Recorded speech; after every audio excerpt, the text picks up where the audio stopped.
antigens are swallowed by the baby, and they grow and they essentially set up the anaerobic environment that's required for bifidobacteria and Bacteroides and various Clostridia clusters. And so you get an establishment of this predominantly anaerobic flora that occurs within the first week of life.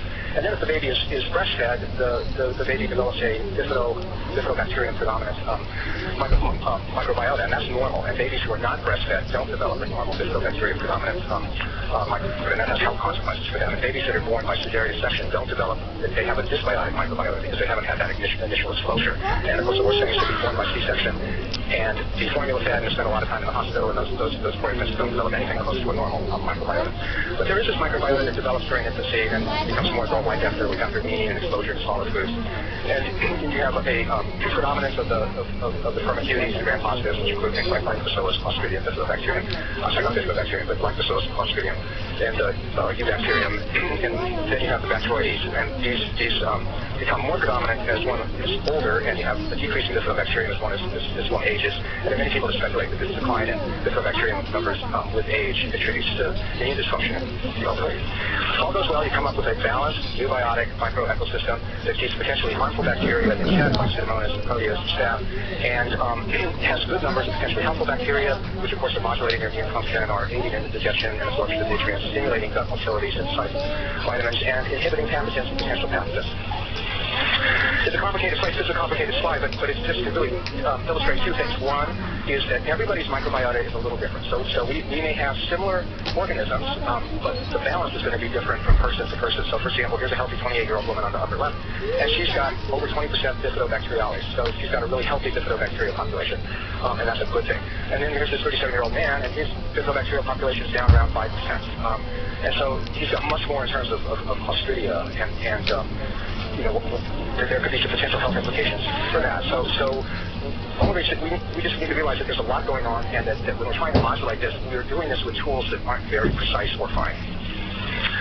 There's been interest in microbiota enterotypes, so the initial studies published a few years ago in Nature suggested that people could be broken out into those who had Glaucia predominant or Prevotella predominant or Bacteroides predominant populations.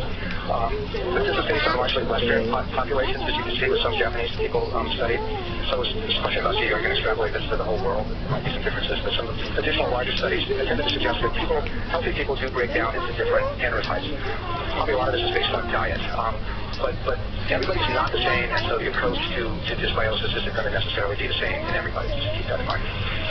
The gut microbiota, one of the most important things that it does is to maintain intestinal integrity. And specifically, when we're talking about intestinal integrity, one of the things that encompasses is healthy barrier function. So you don't have a leaky gut, you have good gut barrier function. The integrity of the intestinal barrier is maintained intact, so you're only absorbing things that you need to absorb, and other things like toxins or pathogens are not coming into your body.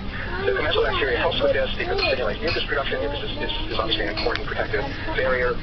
We know, for example, that people with inflammatory bowel disease have